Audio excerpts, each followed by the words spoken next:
एक छोटे से गांव में चंदन नाम का लकड़हारा रहता था। यह लकड़हारा जंगल से लकड़ियां काटता और उसे बाजार में बेचता। यही इसकी जीविका थी। एक दिन चंदन लकड़ियां काटने जा रहा था। वह जंगल पहुंचा ही था कि उसे एक घायल पक्षी जमीन पर पड़ा मिला। अरे राम राम, ये शिकारी भी कितने निर्दय होते हैं। बताओ, इन बेचारे निर्दोष पक्षियों की क्या गलती है। देखो कैसा छटपटा रहा है बेचारा। घर चलकर इसके जख्मों पर दवाई लगा देता हूँ, शायद इसके प्राण बच जाएं। ऐसा सोचकर चंदन फिर लकड़ियां नहीं काटता है और तोते को अपने घर ले जाता है। चलो, आज लकड़ियाँ तो काटी नहीं, लेकिन तुम्हारे जख्मों पर दवाई लगा दूं, इससे तुम जल्दी ही ठीक हो जाओगे। ऐसा कहकर चंदन तोते के घावों पर दवाई लगा देता है। अरे छोटे पक्षी, उठो उठो, सुबह हो गई है। तुम कुछ बोल तो रहे नहीं, फिर मैं तुम्हारा नाम कैसे जानूं? कोई बात नहीं, मैं तुम्हें आज से मिट्ठू कहूँगा। इतना कहकर चंदन लकड़ियां काटने चल दिया। तभी तोता उड़कर उसके पास आ गया। तुम ठीक हो गए। चलो, मैं तुम्हें जंगल में छोड़ दूं। वहाँ तुम्हारे माता पिता तुम्हारे लिए परेशान होंगे। नहीं, मेरा कोई नहीं है। अगर मैं वहाँ गया तो शिकारी मुझे मार डालेंगे। कोई बात नहीं, आज से तुम यहीं रहो। अच्छा, अब मैं लकड़ियाँ काटने जा रहा हूँ। इतना कहकर चंदन लकड़ियां काटने चला गया। इस तरह जब चंदन लकड़ियां काटने जाता तो मिट्ठू की रखवाली करता। एक दिन चंदन लकड़ियां काटने गया था। आज तो बहुत देर हो गई है। मालिक अभी तक आए क्यों नहीं? मैं जाकर उन्हें ढूंढता हूँ। यह कहकर तोता चंदन को ढूंढने चल देता है। लगता है मालिक तो बेहोश हो गए हैं। अब क्या करूँ? मिट्ठू तालाब से पानी लाकर चंदन के ऊपर डालता है, जिससे उसे होश आ जाता है। मिट्ठू, आज तुमने मेरी जान बचा ली। वैसे मालिक क्या हुआ था? मुझे यह जगह सही नहीं लग रही है। हाँ मिट्ठू, मैं यहाँ लकड़ी काटने आया। थोड़ी देर के बाद यहाँ कुछ और लोग आ गए और मुझसे कहा कि यहाँ से लकड़ी नहीं ले जा सकते। जब मैं मना किया तो मुझे मारने लगे और फिर इतना मारा कि मैं बेहोश हो गया। तो मालिक, यहाँ अधिक देर रुकना ठीक नहीं है। चलो घर चले, फिर यहाँ कभी नहीं आएंगे। मिट्ठू की बात मानकर चंदन बिना लकड़ी लिए घर की तरफ चलने लगता है। दोनों रास्ते में बात करते हुए जा रहे थे, तभी उन्हें किसी की आवाज सुनाई देती है। बचाओ बचाओ बचाओ, कोई मेरी मदद करो, मैं डूब रहा हूँ। मिट्ठू, लगता है कोई डूब रहा है। चलो चलकर बचाते हैं। मिट्ठू और चंदन दोनों भागकर पहुँचे तो देखा कि एक बंदर डूब रहा है। चंदन नदी में कूद पड़ता है और बंदर को बचाने लगता है। मालिक, लगता है यह काफी समय से पानी में डूब रहा था, इसलिए इसकी हालत ज्यादा बिगड़ गई है। हाँ मिट्ठू, चलो इसे वैद्य जी के पास ले चलते हैं। वो इसे जरूर बचा लेंगे। क्या हुआ चंदन? आजकल व्यक्ति इंसानों के लिए पैसा खर्च नहीं करना चाहता और तुम इन जानवरों पर खर्च कर रहे हो। ठीक है, तुम यह दवाई ले लो, इससे ये जरूर ठीक हो जाएगा। दवाई लेकर चंदन घर आता है और वैद्य की दवाई से छोटू बंदर जल्दी ठीक हो जाता है। मिट्ठू, लकड़ियाँ काटने का काम तो चला गया, अब नया काम क्या करेंगे? मालिक, मेरी समझ में एक काम आया है। मैं जब उस नदी में डूब रहा था तो मैंने देखा कि उसने बहुत सारी मछलियाँ हैं। क्यों ना आप उन मछलियों को पकड़कर बाजार में बेच दो? अरे वाह छोटू बंदर, तुमने तो मेरी समस्या ही दूर कर दी। उसके बाद से चंदन उस नदी में मछलियाँ पकड़ता और बाजार में ले जाकर बेच देता। इस तरह उसकी जीविका चलने लगी। अच्छा छोटू और मिट्ठू, तुम दोनों आज घर की रखवाली करो। मैं अभी मछलियाँ पकड़ कर आता हूँ, फिर आज साथ में बाजार चलेंगे। ठीक है मालिक, आप जाओ, हम दोनों घर की देखभाल कर लेंगे। चंदन मछलियाँ पकड़ने चला जाता है। मिट्ठू और छोटू घर रह जाते हैं। दोपहर को जब चंदन मछलियाँ पकड़कर आ रहा था, तब दोनों चंदन को रास्ते में मिल गए। क्या हुआ? तुम दोनों घर छोड़कर यहाँ क्यों आ गए? मालिक, आज हम ऐसी सूचना लेकर आए हैं कि आप सुनकर खुश हो जाएंगे। अच्छा बताओ फिर क्या बात है। मालिक, अपने राज्य के राजा जो हैं, उनके यहाँ एक बड़ा उत्सव होने वाला है। इसके लिए उन्होंने सभी मछुआरों से बड़ी बड़ी मछलियाँ लाने को कहा है। जिसकी मछली सबसे बड़ी होगी उससे मुंह मांगा इनाम दिया जाएगा। और हाँ मालिक, उत्सव कल ही है, तो आपको कल सबसे बड़ी मछली पकड़नी है।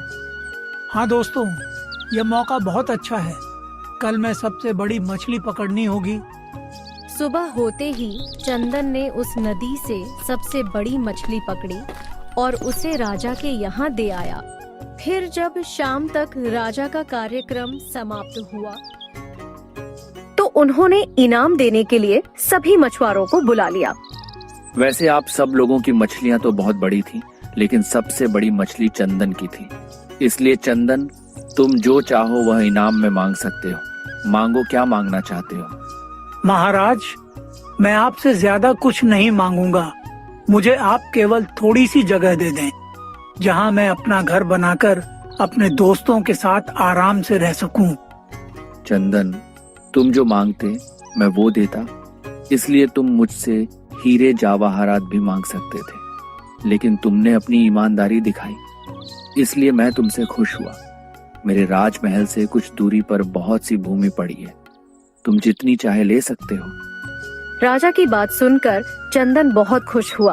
उसने राजमहल से कुछ दूरी पर एक घर बनाया और अपने मित्रों के साथ रहने लगा। अब चंदन ने मछलियां पकड़ना छोड़कर खेती में सब्जियां उगाना शुरू किया। एक रात कुछ चोरों ने राजा के राजमहल में चोरी की। सैनिकों ने चोरों का पीछा किया। चोर व्यापारी का वेश बनाकर भागने लगे। ये देख, क्या अभी तक सैनिक पीछे आ रहे हैं? हाँ भाई, आ रहे हैं। तो जैसा मैं कहूँ वैसा ही करना। चंदन के घर तक आए और चंदन से कहा, भाई, हम व्यापारी हैं, रास्ता भटक गए हैं, हमारा सामान रख लो, हम सुबह आकर ले लेंगे, ठीक है? भाई, आप अपना सामान घर में रख दो। चोर चोरी का सामान चंदन के घर रखकर भाग गए। थोड़ी देर बाद राजा के सैनिक चंदन के घर पहुँचे। चंदन, क्या कोई चोर इधर से गए हैं? नहीं, चोर तो नहीं आए, लेकिन कुछ लोग निकले थे, उनका सामान मेरे घर में रखा है। चलो दिखाता हूँ। ये तो वही सामान है जो चोरी किया गया था। इसका मतलब तुम भी चोरों के साथ हो। भाई, मेरा विश्वास करो, मैंने चोरी नहीं की। ये उन लोगों ने रख दिया और चले गए। तुमने चोरी की है या नहीं, इसका फैसला महाराज करेंगे। अभी हमारे साथ चलो। सैनिक चंदन को लेकर चल देते हैं। मालिक, हमारे मालिक को मत ले जाओ, उन्होंने चोरी नहीं की है। चंदन, तुम तो बहुत ईमानदार थे, तुम भी चोरी करोगे, इसकी मुझे उम्मीद नहीं थी। महाराज, मैंने चोरी नहीं की। उन लोगों ने कहा कि वह व्यापारी है, इसलिए मैंने उनका सामान रख लिया। कुछ भी हो, लेकिन मैं चोर को क्षमा नहीं कर सकता, इसलिए तुम्हें 5 वर्ष कैद की सजा देते हैं। सैनिक चंदन को जेल में डाल देते हैं। मीठू और छोटू बंदर रोने लगते हैं। मिट्टू, हमारे मालिक चोर नहीं हैं, लेकिन हम यह साबित कैसे करें? हम तो उन चोरों को भी नहीं जानते, क्योंकि जब उन्होंने सामान रखा तब तो हम सो रहे थे। काश हमने मालिक को मछली पकड़ने का काम ना बताया होता तो आज यह दिन नहीं आता। दोनों इसी तरह रात भर बात करते रहते हैं और रोते रहते हैं। चंदन लगभग 5 दिनों तक जेल में बंधता है। फिर एक दिन, महाराज, आप हमारे निर्दोष मालिक को इस तरह सजा नहीं दे सकते। तुम्हारा मालिक निर्दोष नहीं है, उसने चोरी की है। और अगर मैं मान लूं कि तुम्हारा मालिक निर्दोष है, तो चोर कौन है? आपका मंत्री। हाँ महाराज, आपका मंत्री। नहीं महाराज, नहीं, मैं चोर नहीं हूँ। मैं इतने दिनों से आपका विश्वास पात्र हूँ। मैं भला मंत्री होकर चोरी क्यों करूँगा? यह दोनों झूठ बोल रहे हैं। मैं कैसे मान लूं कि मेरा मंत्री चोर है?